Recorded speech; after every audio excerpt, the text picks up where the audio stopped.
Et on débute donc par ces orages qui ont frappé très durement la Dordogne la nuit dernière. Il est tombé beaucoup d'eau. L'ouest du département a été particulièrement touché. Direction Montrem avec ce reportage de Bertrand Lesguet et Wilfried Redonné.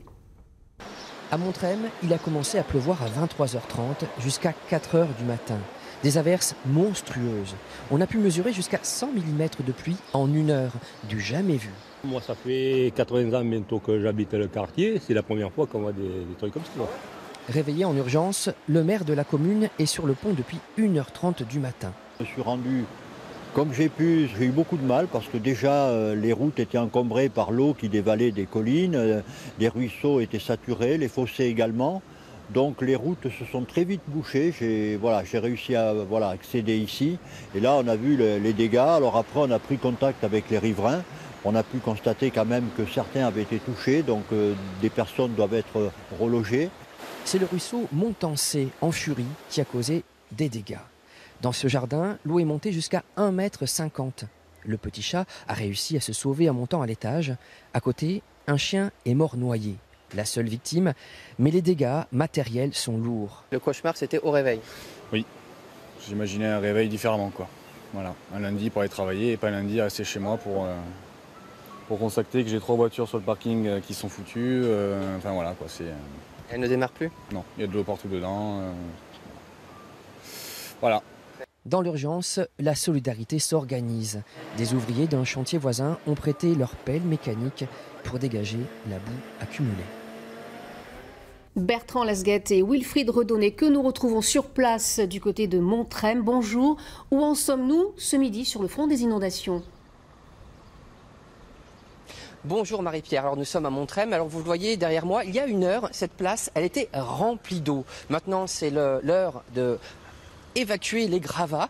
Alors cette nuit d'orage était la 2e nuit d'orage consécutive sur la Dordogne. Samedi, les pompiers étaient déjà sortis 19 fois. Cette fois-ci, la nuit dernière, les pompiers ont pratiqué 170 interventions. 170 interventions, c'est dire la violence de cet épisode orageux qui a touché principalement la région de Périgueux, la vallée de l'Isle. Les routes ont été coupées, il y a des inondations sur les communes de Marsac, de Razac et l'abbaye de Chancelade, un joyau du patrimoine, a elle aussi été inondée, une inondation assez désastreuse.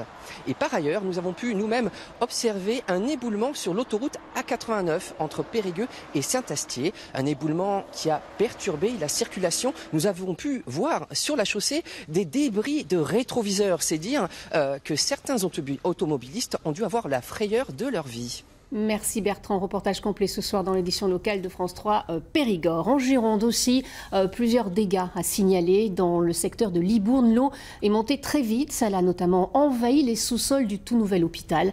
Karim Djbali, Dominique Mazer.